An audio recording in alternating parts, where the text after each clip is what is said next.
Hello friends, आज हम लोग 2018 सेकंड सिटिंग में पूछे गए मैथ्स के ऑब्जेक्टिव क्वेश्चंस को हल करेंगे। वीडियो को शुरू करने से पहले चैनल को सब्सक्राइब करें, वीडियो को लाइक करें और ज़्यादा से ज़्यादा शेयर करें। चलिए वीडियो को शुरू करते हैं। पहला प्रश्न है बच्चों, संख्या रेखा पर प्रत्येक बिंदु प्रदर्शित करता है।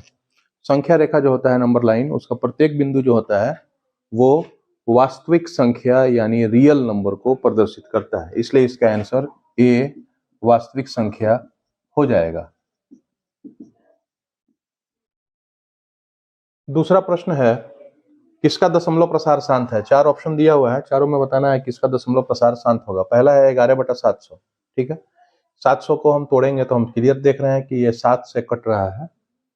शांत उसका होता है जिसका Q यानी नीचे वाले का गुणनखंड करने पर केवल 2 आए, 5 आए या 2 और 5 दोनों हो। ठीक है, 2 और 5 के अलावा और कोई संख्या नहीं होनी चाहिए। तो यहाँ क्लियर है कि ये 7 से कट रहा है, 7 आ जाएगा इसमें, इसको तोड़ेंगे तो 7 में 100 से 700, तो इसलिए यह इसका शांत नहीं होगा। उसके बाद इसमें आएंगे तो 7 से ये कट जाएगा 13 बार में, और ये कट जाएगा 7 तिरका 21, 300।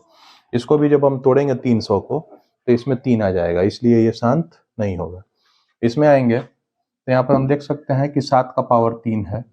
7 का पावर 3 का मतलब हुआ कि 3 बार 7 है। ठीक है, इसको हम ऐसे लिख सकते हैं 7 गुना 7 गुना 7। एक 7 से ये कट गया, फिर एक 7 से ये कट गया, फिर एक 7 से ये कट गया, तो इसका मतलब ऊपर 1 बचा। नीचे देखिए, नीचे केवल 2 और 5 बच रहा है, इसलिए यही हमारा शांत होगा, यही हमारा आंसर होगा।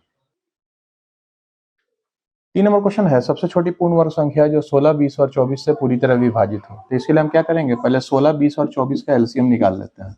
हालांकि ऑप्शन देख के भी हम बता सकते हैं, लेकिन तरीका मालूम होना चाहिए कि कैसे सॉल्व करेंगे। तो इसका एलसीएम हम निकाल देते हैं। 2 8 16, 2 2 20, 12 2 24, फिर 2 से 2 चौका 8, 2 5 10, 2 छक्का 12, फिर 2 से 2 2 4, 2 3 6। तो इसका एलसीएम हो गया 5 3 15, 2 30, 2 60, 2 120, 2 240। अब इसमें हम देख सकते हैं इसके एलसीएम में एक 2 है, फिर एक और 2 है, एक और 2 है, एक और 2 है, एक और 5 है, एक और 3 है। ठीक है, तो इसमें इससे छोटी संख्या तो नहीं हो सकती है, इससे ऊपर की संख्या हो सकती है। ठीक है ना, तो इसका जोड़ा लग जा रहा है, इसका जोड़ा लग जा रहा है, इसका नहीं लग रहा है, तो हमको इसमें एक और 5 और एक और 3 से गुना करना पड़ेगा ताकि इसका भी जोड़ा लग जाए। एक और 5 शामिल कर देंगे, एक और 3 शामिल कर देंगे, यानी कि इसमें 15 से गुना करेंगे। किसमें, इस पूरे में गुना 15, यही हमारा आंसर हो जाएगा। तो देख लीजिए, 2 2 4, 2 8 2 16, 16 5 80, 80 तिरका और 240, 24, 24 में 15 से, 15 चौके 60 के 0 हासिल 7, 30, 15 चौके 60 के 0 हासिल 6, 30 6 36, 3600 हमारा आंसर हो गया। 4 नंबर प्रश्न है कि दो संख्याओं का लॉसो जो है मौसो का 14 गुना है, तो हम लिख दिए हैं लॉसो बराबर 14 गुना मौसो। उसके बाद कह रहा है कि लॉसो और मौसो का जोड़ जो है, दोनों के लॉसो और मौसो का जोड़ जो है 600 है, और उसमें एक संख्या दिया हुआ है 280, तो दूसरी संख्या निकालनी है। ठीक है, तो सबसे पहले हम इस वैल्यू पर बैठाते हैं, तो लॉसो प्लस मौसो बराबर दिया हुआ है 600। ठीक है, तो अब हम लॉसो के स्थान पर ये बैठा सकते हैं, कितना, 14 मौसो प्लस 1 मौसो बराबर 600। ठीक है, तो 14 और 1 15 मौसो, 15 मौसो बराबर 600। ठीक है, 15 से ये कट गया, 15 चौका 60, 40 आ गया, तो मौसो का मान कितना हो गया, 40 हो गया। अब हम लोग लॉसो निकाल लेंगे। लॉसो का मान कितना होगा, लॉसो का मान लॉसो बराबर देखिए 14 गुना मौसो, तो लॉसो का मान हम निकालेंगे 14 गुना मौसो का मान कितना है भाई, 40 है। इसको गुना करेंगे 14 चौका 56, 560। तो इस प्रकार लॉसो का मान हमारा निकल गया, मौसो का मान 40 और लॉसो का मान 560। तो हम एक सूत्र जानते हैं कि लॉसो गुना मौसो बराबर पहली संख्या गुना दूसरी संख्या, ये फॉर्मूला है। ठीक है, तो इस पर हम मान पुट करेंगे। अब लॉसो का मान पुट कीजिएगा, 560 गुना मौसों का मान पुट करेंगे, कितना है मौसों का मान देखिए 40। पहली संख्या का मान देखिए यहाँ दिया हुआ है, पहली संख्या एक संख्या 280 गुना दूसरी संख्या का दूसरी संख्या रख देते हैं, क्योंकि इसका मान दिया नहीं है इसको x भी लिख सकते हैं। तो 280 से इसको हम काट देंगे कै बार में, 2 बार में, तो 40 दूना 80, यानी दूसरी संख्या का मान हो गया 40 दूना 80। यह हमारा आंसर हो गया। 6 नंबर प्रश्न है fx बराबर 2x square plus 6x minus 6 के शून्यांक अल्फा और बीटा हो तो इसमें से कौन सत्य है। मैंने 4 ऑप्शन है, चारों में से कौन सही है। ठीक है, पहला है अल्फा प्लस बीटा बराबर अल्फा बीटा, तो इसको हम चेक कर लेंगे। अल्फा प्लस बीटा बराबर अल्फा बीटा, बारी बारी से चेक कर लेंगे। अल्फा प्लस बीटा का वैल्यू होता है माइनस बी बाई ए और इसका वैल्यू होता है सी बाई ए। चलिए चेक करेंगे, ये ए हो गया, ये बी हो गया, ये सी हो गया। माइनस बी तो माइनस 6 बटा ए का वैल्यू 2 बराबर सी का वैल्यू माइनस 6 बटा ए का वैल्यू 2। तो हम देख सकते हैं कि ये दोनों ए का वैल्यू 2, तो हम देख सकते हैं कि ये दोनों जो है बराबर हो जा रहा है, यानी कि यही ऑप्शन हमारा आंसर हो गया। 9 नंबर प्रश्न में एक समीकरण दिया है, x के लिए हल करना है। ठीक है, इसको सबसे पहले हम, सबसे आसान तरीका है कि पॉइंट के बाद जो अंक हैं उसको बराबर कर लें। जैसे पॉइंट के बाद यहाँ 2 अंक है, यहाँ 2 अंक है, यहाँ 1 अंक है, तो यहाँ 0 लगा देंगे, 2 अंक हो जाएगा। यहाँ भी 0 लगा देंगे, 2 अंक हो जाएगा। ठीक है, अब आसान तरीका यह है कि हम लोग x वाले को एक तरफ कर लें, चर वाले को एक तरफ और अचर वाले को एक तरफ कर देंगे। ठीक है, तो इसके लिए हम लोग लिख सकते हैं माइनस 0.37 और ये जो अचर है इसको इधर ले आ लेंगे तो प्लस 0.30 बराबर, यहाँ बच गया आपका 0.37x और इधर x वाले को ले चलेंगे, प्लस में है इधर आएगा तो माइनस हो जाएगा 30x। ठीक है, अब यहाँ देख रहे हैं माइनस ज़्यादा है, माइनस का चिन्ह लगेगा और घटाने पर आएगा 0.07, घटा कर देख लेंगे बराबर, यहाँ घटाने पर आएगा 0.7 में से 7 0.07x। ठीक है, तो अब देख सकते हैं ये दोनों सेम है, इसलिए इसको कट कर सकते हैं क्या बार में, एक बार में। तो इस प्रकार x बराबर -1 हमारा आंसर हो गया। देखिए इसका मौसा निकालना है, 6x पर पावर 4y और 12xy का मौसा निकालना है। ठीक है, ऐसी संख्या सोचेंगे जो दोनों को काट दे, 6 और 12 दोनों को काट दे, बड़ी से बड़ी संख्या। तो जाहिर सी बात है कि 6 होगा, 6 से ये दोनों कट जाएगा, वह बड़ी से बड़ी संख्या जो इस 6 को भी काट दे और 12 को भी काट दे वह 6 होगा। ठीक, उसके बाद देखेंगे चर जो है दोनों में x है, तो इसमें जो छोटा पावर होगा उसको लेंगे, तो हम इसको लेंगे, इसको नहीं लेंगे, इसको लेंगे x। y दोनों में है तो दोनों सेम पावर है तो हम y ले लेंगे, यही हमारा आंसर हो गया। इसमें 2 रैखिक समीकरण दिए गए हैं, 2 चर वाले, उनको हल करना है। ये आपका समीकरण 1 हो गया और ये आपका समीकरण 2 हो गया। एक बार क्या करेंगे, दोनों को जोड़ देंगे। देखिए इसलिए इसको हल करने का मैंने यही आसान उपाय है। क्यों? क्योंकि इसमें जो है, जो इसका x है वो इसका y वाला है, जो इसका जो y का गुणांक है वो इसमें x का गुणांक है। ऐसा समीकरण जब मिले तो उसको हल करने का सबसे आसान तरीका है कि पहले 1 और 2 को जोड़ देंगे। क्या करेंगे, जोड़ देंगे। तो एक बार जोड़ दिया जाए तो जोड़ने पर हो जाएगा 7 3 10 का 0 हासिल 1 9 7 16 17 का 7 हासिल 1 2 1 3 7 3 10 0 9 7 16 17 का 7 हासिल 1 और 1 2, और इसको जोड़ेंगे तो 7 3 10 उतना ही आएगा 370 y, और इसको जोड़ेंगे 9 1 10 का 0 हासिल 1 4 2 6 1 7 2 1। तो अब देखेंगे 370 से ये भी कट रहा है, ये भी कट रहा है, ये भी कट रहा है। ठीक है, तो हम लिख सकते हैं 370 से भाग देने पर, या कॉमन निकाल के भी काट सकते हैं। तो भाग देंगे तो ये बचेगा x प्लस ये बचेगा y और बराबर ये बचेगा 1। ये आपका हो गया समीकरण नंबर 3। ठीक है, अब क्या करेंगे, 1 में से 2 घटाने पर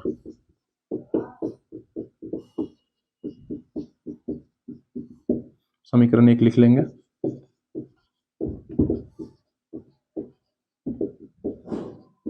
समीकरण 2 लिख लेंगे,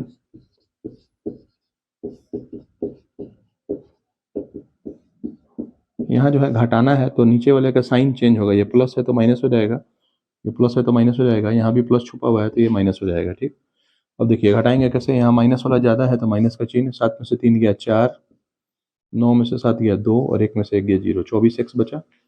यहाँ प्लस वाला ज़्यादा है, प्लस का साइन, 7 में से 3 गया 4, 9 में से 7 गया 2, 24y।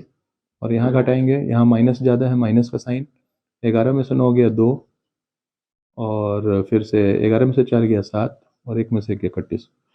तो अब देखिए इसको हम यहाँ -24 कॉमन निकाल सकते हैं या 24 से भाग भी दे सकते हैं, ये अपने ऊपर है। -24 कॉमन निकाल लेते हैं तो यहाँ बचेगा x। क्यों बचेगा x? क्योंकि हमने माइनस कॉमन निकाला है तो साइन चेंज करना पड़ेगा। यहाँ -x नहीं बचेगा, +x बचेगा। और यहाँ देखिए माइनस प्लस, ये प्लस है, इसको चेंज करेंगे माइनस होगा। क्यों माइनस होगा? क्योंकि माइनस कॉमन निकाला गया। 24 निकल गया, क्या बचा? y बचा। और यहाँ क्या बचा? -72। अब इस माइनस से इस माइनस को कट कर दिए, 24 तियाँ 72, तो ये हमारा बचा x - y बराबर 3। ये समीकरण नंबर 4 हो गया। अब हम लोग 3 और 4 को हल करेंगे, लिखेंगे 3 और 4 से समीकरण 3 देखेंगे, x + y बराबर 1। समीकरण 4 x - y बराबर 3। ये विलोपन विधि से ये ऐसे ही कट जाएगा, x और x 2x हो गया और 3 और 1 4, ये कट जाएगा, 2 दूना 4। x का वैल्यू कितना हो गया सर? 2 हो गया। अब हम इस वैल्यू को 3 में या 4 में बैठा सकते हैं, क्योंकि हम 3 और 4 को हल कर रहे हैं, एक में नहीं रखेंगे, 3 या 4 में रखेंगे। तो लिखेंगे 3 में x बराबर 2 रखने पर समीकरण 3 देखिए यहाँ पर है, कहाँ गया? x + y बराबर 1। चलिए वैल्यू रखेंगे, x का वैल्यू कितना? 2 + y बराबर 1 या y बराबर 1 + 2 इधर आएगा -2 या y बराबर -1। इसलिए इसका आंसर हो गया, पहले x का वैल्यू लिखेंगे कितना है? 2, -1 आंसर। तो यहाँ देख सकते हैं 12 नंबर प्रश्न में है, यदि ax² - 4ax + 2a + 1 बराबर 0 के मूल समान हो तो a का वैल्यू निकालना है। ठीक है, तो सबसे पहले हम देख लें, पहले इसको सजा लेंगे। पहले स्क्वायर वाला होना चाहिए, x² वाला तो ये है, उसके बाद x वाला होना चाहिए और बाकी जो आइटम बचेगा वो c होगा।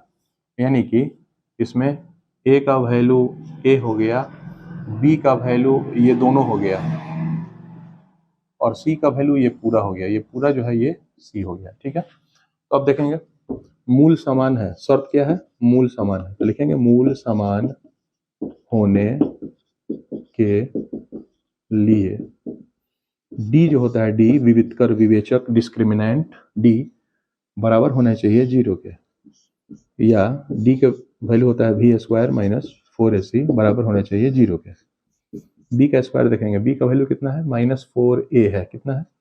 -4a whole square -4 into a का वैल्यू a इंटू c का वैल्यू ये पूरा है 2a + 1 बराबर कितना? 0। यहाँ देखेंगे माइनस का स्क्वायर करेंगे प्लस हो जाएगा, 4 का स्क्वायर 16, a का स्क्वायर a²। अब इसमें दोनों में मल्टीप्लाई करेंगे तो -4a इंटू 2a, तो 4 दूना 8a², फिर माइनस प्लस गुना होगा तो -4 में a से 4 a बराबर 0, या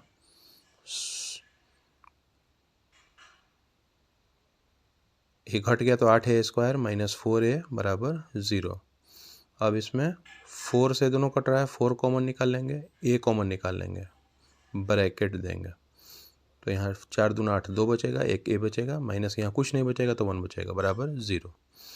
अब एक बार इसका हल निकालेंगे, 4a बराबर 0 या a बराबर 0/4, और एक बार उसको निकालेंगे, 2a - 1 बराबर 0 या 2a बराबर -1 इधर आएगा +1 या a बराबर 1/2। यही हमारा आंसर हो गया। अब देखिए नेक्स्ट क्वेश्चन है 13 नंबर क्वेश्चन, 64 के वर्गमूल को 64 के घनमूल से भाग देने पर क्या प्राप्त होगा? तो 64 का वर्गमूल देखिए √64 8 हो जाएगा और 64 का घनमूल यानी क्यूब √4 हो गया। अब इसको भाग कर देंगे 8/4, तो कट गया 2 बार में, तो 2 हमारा आंसर हो गया। 14 नंबर प्रश्न बच्चों फर्स्ट सेटिंग 2018 का फर्स्ट सेटिंग वाले वीडियो में बनाया गया है। तो अगर आप नहीं देखें तो उसका लिंक मैं डिस्क्रिप्शन में डाल दूंगा, उसको भी जाके देख लेंगे, उसमें 14 नंबर सॉल्व किया गया है। ठीक है, तो 15 नंबर क्वेश्चन देखते हैं। रूट 10 गुना रूट 15। ठीक है, तो इसको सेम रूट है तो इसको हम गुना कर सकते हैं, या ऐसे भी लिख सकते हैं 10 गुना 15। ठीक है, 10 को तोड़ेंगे 5 गुना 2, और 15 को तोड़ेंगे 5 गुना 3। इसमें 5 का जोड़ा लग रहा है, 5 बाहर निकल जाएगा, और इसका जोड़ा नहीं लग रहा है, 2 3 6 अंदर रहेगा, 5 रूट 6 हमारा आंसर हो गया। देखेंगे 16 नंबर प्रश्न भी 2018 के फर्स्ट सेटिंग में सॉल्व कर दिया गया है। अगर आपने अभी तक उसको नहीं देखा है तो उस वीडियो का डिस्क्रिप्शन में लिंक दे दिया गया है, उसको आप देख लेंगे। ठीक है, 17 नंबर क्वेश्चन पे चलते हैं। 7 sin square theta plus 3 cos square theta बराबर 4, तब sec theta plus cosec theta का वैल्यू ज्ञात करना है। ठीक है, अब देखेंगे बच्चों, हम इसको लिख सकते हैं 7 इंटू साइन स्क्वायर के जगह पर लिख सकते हैं या 7 sin स्क्वायर थीटा प्लस, इसको हम लिख सकते हैं 3 cos स्क्वायर का वैल्यू होता है 1 minus sine square theta, 1 minus sine square theta बराबर 4। ठीक है, 7 sin स्क्वायर थीटा प्लस 3 से दोनों में गुना होगा, 3 एकम 3, और फिर माइनस 3 में साइन स्क्वायर से, तो 3 sin स्क्वायर थीटा बराबर 4, या ये सेम हो गया। देखिए इसको हटा लेंगे, 7 में से 3 गया, 4 sin स्क्वायर थीटा बराबर 4, और ये प्लस 3 इधर आएगा -3, या 4 sin स्क्वायर थीटा बराबर 1, तो sin स्क्वायर थीटा बराबर 1/4, तो sin थीटा स्क्वायर इधर आएगा तो रूट हो जाएगा, तो 1/4 का रूट आपका हो गया 1/2। तो sin थीटा का वैल्यू इस प्रकार हम लोगों को पास आ गया, कितना, 1/2। अब हम वो बड़े वाले तरीके से साइन थीटा का वैल्यू आ गया आपका 1/2। ठीक है, तो हम जानते हैं कि साइन थीटा का वैल्यू 1/2 कब होता है, कब होता है जी, जब साइन क्या डिग्री होगा, बताइए, साइन क्या डिग्री होगा, 30 डिग्री। क्या डिग्री, 30 डिग्री। ठीक है, साइन से साइन कट गया, इस प्रकार थीटा का वैल्यू कितना आया, 30 डिग्री। तो यहाँ पर हम 30 डिग्री का वैल्यू निकाल सकते हैं, लिखेंगे सेक 30 प्लस कॉसेक 30 डिग्री।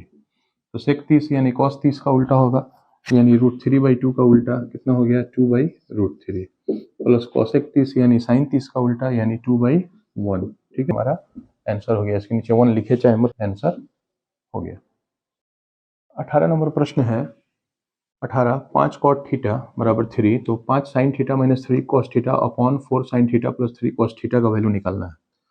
तो हम देख सकते हैं 5 cot थीटा बराबर 3 है, या हम लिख सकते हैं 5 cot थीटा का वैल्यू होता है cos theta upon sine theta. ठीक है, बराबर कितना, 3, या हम लिख सकते हैं 5 cos थीटा बराबर 3 से इसमें गुना होगा 3 साइन थीटा। ठीक है, यहाँ तक समझ में आया। अब देखेंगे cos थीटा का वैल्यू हम निकाल लेते हैं या साइन थीटा का वैल्यू निकाल लेते हैं, जो किसी एक का वैल्यू हम निकाल रहे हैं। ठीक है, तो अगर साइन का वैल्यू हम निकालते हैं तो 3 यहाँ आ जाएगा, तो आपका हो जाएगा साइन थीटा का वैल्यू 5, 3 आ जाएगा बट्टा के नीचे, 5/3, और उसके बाद cos थीटा। ठीक है, अब इस वैल्यू को यहाँ पुट कर देता है, 5 साइन थीटा का वैल्यू देखेंगे 5 गुना 5/3 cos theta minus 3 cos theta upon 4 गुना साइन थीटा का वैल्यू देखेंगे 5/3 cos theta plus 3 cos theta. यहाँ तक समझ में आया। अब देखेंगे ये आपका हो गया 25/3 cos theta minus 3/1 cos theta upon 4×5 = 20/3 cos theta plus 3/1 cos theta. बट्टा का जोड़ बना लेंगे, 3 और 1 का एलसीएम 3 हो गया। ठीक है, तिरछा तिरछी गुना, 25 में 1 से 25 cos थीटा माइनस 3 में 3 से 9 cos थीटा बट्टा उसी तरह नीचे वाला का एलसीएम 3 और 1 का एलसीएम 3, तिरछा तिरछी गुना कर देंगे, 20 में 1 से 20 cos थीटा प्लस 3 में 3 से 3 थिया 9 cos थीटा। 3 से 3 कैंसिल हो गया, ठीक। अब हमारा बचा 25 में से 9 गया 16 cos थीटा ऊपर बचा और नीचे बचा 20 9 29 cos थीटा। cos थीटा से cos थीटा कट गया, 16/29 हमारा आंसर हो गया। 21 नंबर क्वेश्चन है कि यदि सूरज की किरण का झुकाव 45 डिग्री से घटकर 60 डिग्री होता है, 45 डिग्री से बढ़कर 60 डिग्री होता है, तो एक मीनार की छाया 50 मीटर घट जाता है। मीनार की ऊंचाई ज्ञात करें। एक मीनार है, ये इसकी छाया है। पहले ये 60 डिग्री का कोण था, उसके बाद ये जो है इसका कोण बढ़ गया, घट गया, कितना डिग्री हो गया, 45 डिग्री हो गया, ठीक है। क्वेश्चन समझ में आ रहा है? ये मीनार है और ये मीनार की छाया है, ठीक है। पहले प्रश्न में है यदि सूरज की किरण का झुकाव 45 से बढ़कर 60 होता है, पहले 45 डिग्री था, बाद में बढ़ के 60 डिग्री हो गया, ठीक है, तो मीनार की छाया 50 मीटर घट जाती है। तो ये जो डिफरेंस है यहाँ से यहाँ तक, ये दिया हुआ है 50 और इसको हम x मान लेते हैं, ठीक है। मीनार की ऊंचाई निकालना है, मान लो इसको h हम मान लेते हैं, ठीक। मीनार की ऊंचाई को h मान लेते हैं, ठीक है। तो चलिए पहले त्रिभुज ए बी डी में tan 60 है, tan 60 डिग्री का वैल्यू √3 होता है, तो h बटा x p by b h बटा एक्स बराबर √3 या h बराबर x√3। h का वैल्यू कितना हो गया, x√3। इसको हम इक्वेशन 1 मान सकते हैं। अब पूरे त्रिभुज में चलेंगे, त्रिभुज ए बी सी, बड़े वाले त्रिभुज में, त्रिभुज ए बी सी में, इसमें 45 डिग्री है। tan 45 इसका वैल्यू होता है 1, p बटा बी, p का वैल्यू h बटा b का वैल्यू यहाँ से लेकर यहाँ तक दोनों को ऐड करेंगे, x प्लस 50 बराबर 1। अब चलेंगे, h का वैल्यू हम लोगों ने निकाला है कितना, x√3, तो x√3 लिख देंगे बटा x प्लस 50 बराबर 1 या x√3 तिरछा तिरछी गुना होगा 1 से दोनों में, तो x प्लस 50।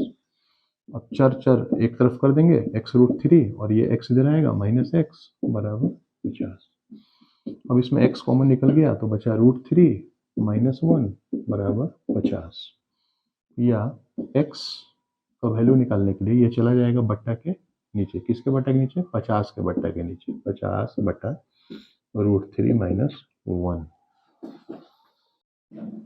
अब देखेंगे बच्चों, अब इसका हम परिमेयीकरण कर लेंगे। x का वैल्यू जो आया है, ठीक है, इसका परिमेयीकरण कर लेते हैं। परिमेयीकरण करना आपको मालूम है, x बराबर आया है 50 बटा √3 -1। इसमें परिमेयीकरण करने के लिए √3 + 1 से ऊपर भी और नीचे भी गुना कर दिया जाएगा, ठीक है। तो x का वैल्यू आपका हो जाएगा 50 में √3 से आपका हो गया 50 √3, फिर 50 में 1 से 50 बटा √3, ये a minus b, a plus b होगा तो a square minus b square, तो √3 का स्क्वायर 3 माइनस इसका स्क्वायर 1 का स्क्वायर 1, ठीक है। यहाँ तक समझ में आया? तो बच्चों हमारा हो गया x बराबर, इसमें हम 50 कॉमन निकाल सकते हैं, तो बचेगा √3 + 1 बटा 2, तो 2 से ये कट गया, कितना बचा, 25, ठीक। अब ये आंसर नहीं हुआ, हमको मीनार की ऊंचाई निकालना है, ठीक है। तो मीनार की ऊंचाई यानी h, मीनार की ऊंचाई यानी h बराबर है x√3 के। x का वैल्यू पुट करेंगे, कितना है, 25 √3 + 1 इंटू √3, ठीक है। इसको हम लिख सकते हैं 25 √3 इंटू √3 + 1। √3 यहाँ लिखेंगे चाहे यहाँ लिखेंगे, हर हाल में गुना होगा, तो गुना कर लेंगे अब दोनों से, 25 √3 में 3 से, तो 25 एक सेकेंड, चलो अब 25 का 25 यहीं छोड़ देते हैं, √3 में √3 से गुना हो जाएगा, तो ये आपका 3 हो जाएगा, और फिर प्लस √3 में 1 से गुना हो जाएगा, तो √3 हो जाएगा। यही हमारा आंसर होगा। 22 नंबर प्रश्न में कह रहा है कि सूर्य का उन्नयन कोण ज्ञात करना है यदि मीनार की छाया और मीनार की ऊंचाई दोनों बराबर हो। ठीक है, याद रखेंगे मीनार की छाया और ये ऊंचाई दोनों बराबर होगा, यानी P और B जब बराबर होगा, कब बराबर होगा, जब बराबर होगा तो P बाई B करने पर हमको 1 प्राप्त होगा। 1 कब प्राप्त होगा, जब थीटा का मान कितना डिग्री होगा, 45 डिग्री होगा। tan में 1 कब आता है, P बाई B करने पर 1 कब आता है, जब थीटा का मान 45 होता है। तो इसमें ऑप्शन जो है थोड़ा सा कंफ्यूज करने वाला ऑप्शन दिया हुआ है, इसमें एंगल ना देकर पाई दिया हुआ है। ठीक है, तो पाई का वैल्यू 180 मान लिया जाएगा। कितना मान लिया जाएगा, 180। तो इसमें जो ऑप्शन है पाई बटा 4, उसी को करने पर 45 आएगा। 180 बटा 4 करेंगे तो 45 आएगा, इसलिए यही हमारा आंसर हो गया। प्रश्न संख्या 23 से 26 तक 2018 के फर्स्ट सिटिंग वाले वीडियो में हल किया गया है, उसका लिंक डिस्क्रिप्शन में दे दिया जाएगा, वहां से आप जाके उसको देख सकते हैं। फिलहाल हम लोग 27 नंबर प्रश्न में चलेंगे। 27 नंबर प्रश्न में त्रिभुज के 3 निर्देशांक दिया हुआ है। 3 शीर्ष जो होते हैं त्रिभुज के, तीनों शीर्षों का कोऑर्डिनेट्स यानी निर्देशांक दिया गया है। पहला शीर्ष का 0,4, दूसरा का 0,0 और तीसरा का 3,0। इसको हम A मान लेते हैं, इसको B मान लेते हैं और इसको C मान लेते हैं। ठीक है, अब देखेंगे कह रहा है त्रिभुज का परिमिति ज्ञात करना है। त्रिभुज का परिमिति ज्ञात करने के लिए हम लोग जानते हैं कि त्रिभुज में 3 साइड होते हैं, तीनों साइडों के लंबाई को, तीनों साइडों की दूरी को, तीनों साइड जो है उसको प्लस कर देंगे, जोड़ देंगे तो उसका परिमिति हो जाएगा। तो हम बारी बारी से साइड निकालेंगे। पहला साइड मान लीजिए AB निकालते हैं, तो AB दूरी सूत्र हम लोग पढ़े हैं, x1 minus x2 whole square plus y1 minus y2 whole square. इस पर पुट कर देंगे। A और B निकाल रहे हैं, A B, तो इसको x1 और इसको x2 मानेंगे। तो 0 में से 0 गया 0, 0 का स्क्वायर करेंगे तो 0 प्लस y1 माइनस y2, 4 में से 0 गया 4, 4 का स्क्वायर करेंगे सीधे 16 हो गया। 0 और 16 मिलकर 16, 16 का रूट कितना हो गया, 4 हो गया। चलिए अब BC निकालते हैं। BC निकालने के लिए सेम वही फॉर्मूला होगा, x1 minus x2 whole square plus y1 minus y2 whole square. ठीक है, पुट कर देंगे B और C। 0 में से 3 गया 3, 3 का स्क्वायर 9 हो गया प्लस 0 में से 0 गया 0, 0 का स्क्वायर 0, तो 9 का रूट हो गया आपका 3, BC का मान 3 हो गया। तो हम लोग तीसरी भुजा यानी AC निकालते हैं। AC बराबर रूट अंडर फॉर्मूला सेम होगा, x1 माइनस x2, तो 0 माइनस 3, तो माइनस 3 का स्क्वायर करेंगे तो वापस 9 हो जाएगा 9, और प्लस 4 माइनस 0, तो 4 का स्क्वायर 16, 16 और 9 25, 25 का रूट आपका हो गया कितना, 5। तो इस प्रकार हमको परिमिति निकालना है। तो परिमिति बराबर तीनों को ऐड कर देंगे, 4 प्लस 3 प्लस 5, 4 3 7, 7 5 12 इकाई, 12 इकाई, ये हमारा आंसर हो गया। 28 नंबर प्रश्न है 2, k माइनस 3 तथा 4, माइनस 7 को जोड़ने वाले रेखा का झुकाव 3 हो तो k बराबर वाट। तो झुकाव को हम लोग m कहते हैं, m का वैल्यू दिया हुआ है 3। ठीक है, और m निकालने का एक फॉर्मूला होता है, ये आपका x1 है, ये y1 है, ये x2 है, ये y2 है। ठीक, इसका फॉर्मूला होता है y2 माइनस y1 बटा x2 माइनस x1 बराबर 3। ठीक है, y2 का वैल्यू देखेंगे कितना है भाई, -7, माइनस y1 का वैल्यू k माइनस 3 ब्रैकेट में लिखना पड़ेगा, 2 आइटम है, बटा x2 का वैल्यू 4 माइनस x1 का वैल्यू 2 और बराबर 3। तो यहाँ आपका बचा -7, ब्रैकेट के पहले माइनस है तो माइनस से दोनों में गुना होगा, चिन्ह बदल जाएगा, प्लस के है तो माइनस के हो जाएगा, -3 है तो +3 हो जाएगा, और बाटा के नीचे 4 में से 2 गया 2 बराबर 3। तो यहाँ पर आपका बच गया -7 में से 3 घट गया तो हो गया आपका -4, फिर माइनस के, तिरछा तिरछी गुना हो जाएगा, 3 दूना 6। ठीक है, तो आपका हो गया -4, 6 इधर आएगा, -6 बराबर k। तो यानी कि k बराबर -10 हमारा आंसर हो गया। 30 नंबर प्रश्न, हालांकि प्रश्न तो सही है लेकिन इसका जो ऑप्शन दिया हुआ है, चारों ऑप्शन गलत है, चारों में से कोई इसका आंसर नहीं होगा। ये बोर्ड की गलती है, चारों ऑप्शन में से कोई ऑप्शन इसका नहीं है। ठीक है, इसको हम बना देते हैं। इसका आंसर देखिए कितना होगा। कह रहा है सरल रेखा 5x - 3y + 10 = 0 तथा अक्षों के बीच बने त्रिभुज का क्षेत्रफल ज्ञात करें। ठीक है, तो सबसे पहले हम लिख सकते हैं 5x - 3y + 10 = 0। ठीक है, या 5x - 3y = -10। एक बार हम x का वैल्यू 0 लेते हैं, x का वैल्यू 0 लेंगे तो हो जाएगा 5 × 0 - 3y = -10। इसका कोई वैल्यू नहीं है, 0 हो गया, और ये आपका -3y = -10। माइनस से माइनस कैंसिल हो गया, y = 10/3। ठीक है, तो एक ठो इसका हल निकला 0, 10/3। ठीक है, अब हम y = 0 लेते हैं।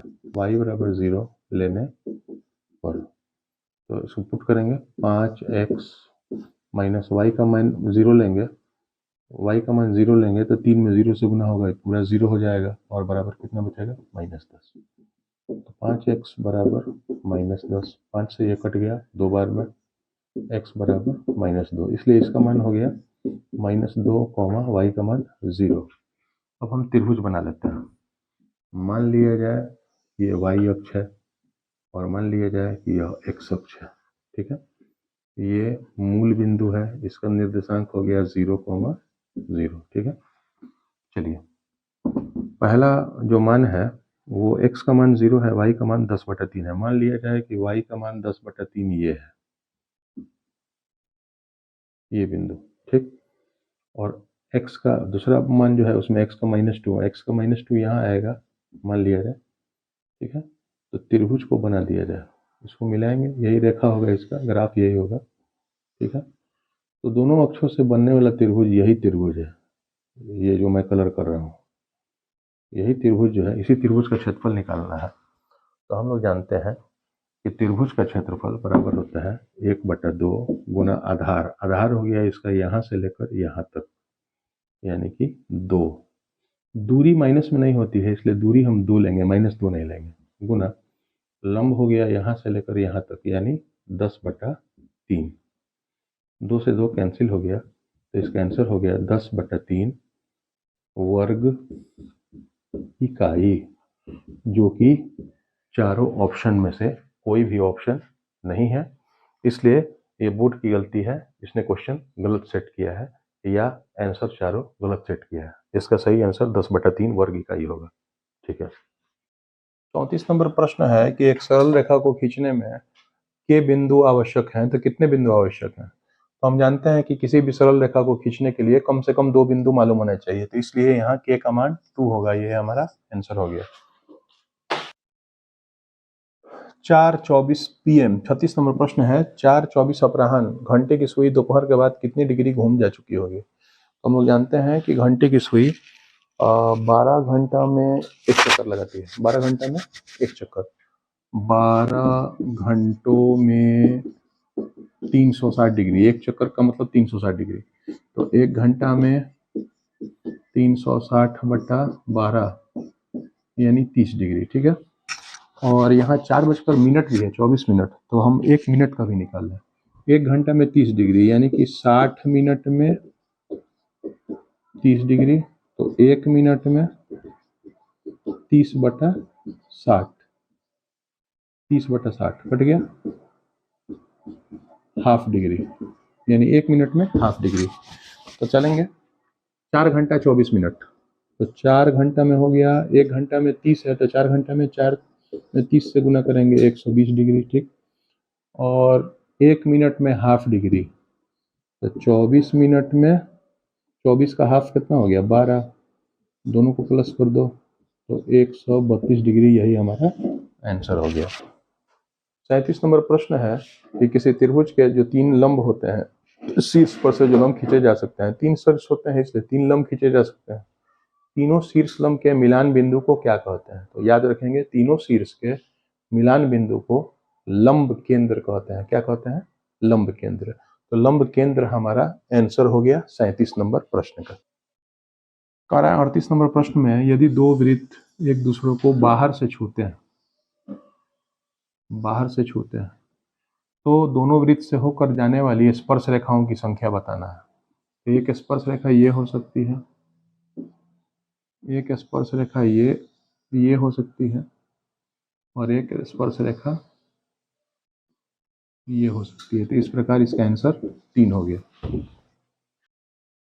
39 नंबर प्रश्न में कह रहा है कि PQRS एक पैरेललोग्राम है, समांतर चतुर्भुज है जो चारों तरफ से वृत्त से घिरा हुआ है। ठीक है, तो ये क्या नहीं हो सकता है?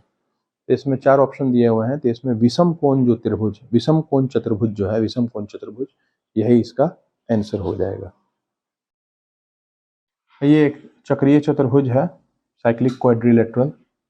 इसमें ये फिगर दिया हुआ है, ये एंगल 50 दिया है, ये 40 दिया है, ये 30 दिया है। हमको एंगल RPS निकालना है, RPS, यानी ये वाला एंगल निकालना है।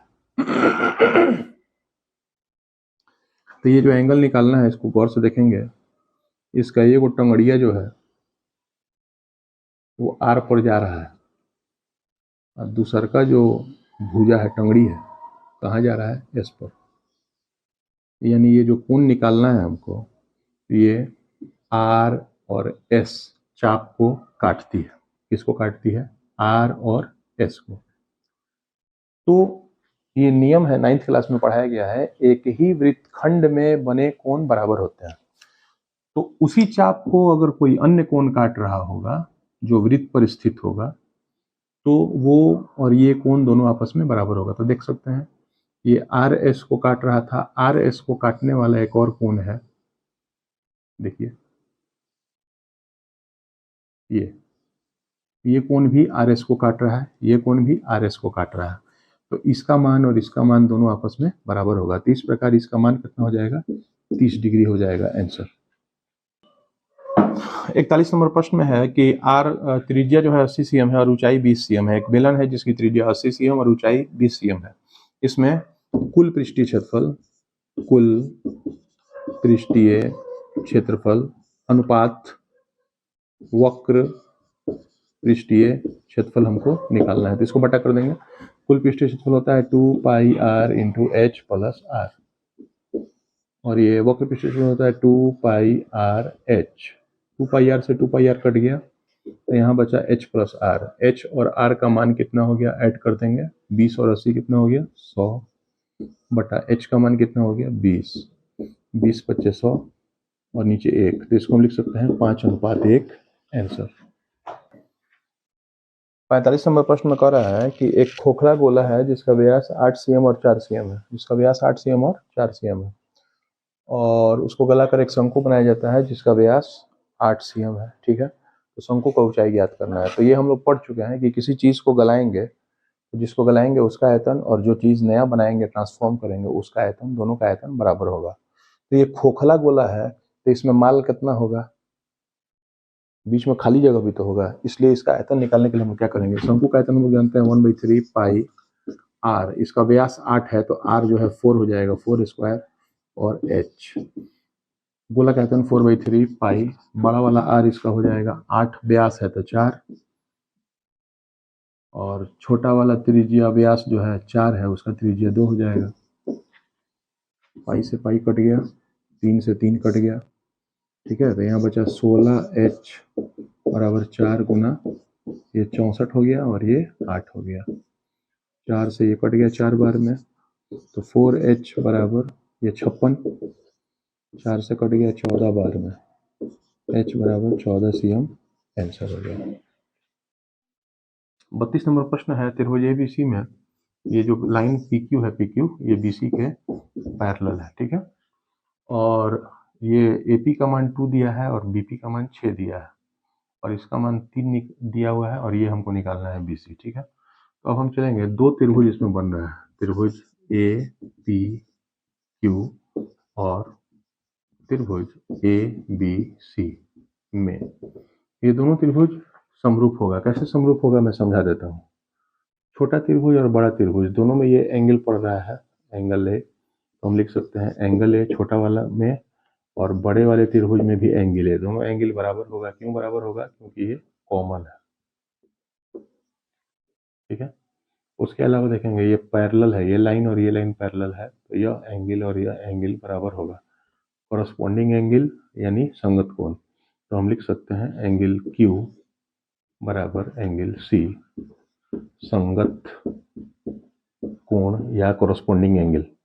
तो दो एंगल बराबर हो गया, तो इसलिए त्रिभुज जो है वो समरूप हो जाएगा। समरूप त्रिभुज ABC बाई डबल A। अब समरूप हो गया तो इसमें का सॉरी ABQ नहीं है, सॉरी APQ है।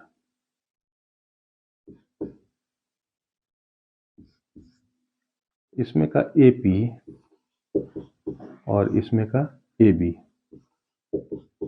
बराबर होगा इसमें का PQ और इसमें का BC का है। समरूप त्रिभुज की संगत भुजाएं। अब इसका मान पुट कर देंगे। चलिए AP का मान पुट करेंगे 2, AB का मान A से लेकर B तक, तो ये पूरा हो जाएगा, दोनों मिला देंगे, 2 और 6 कितना हो गया 8।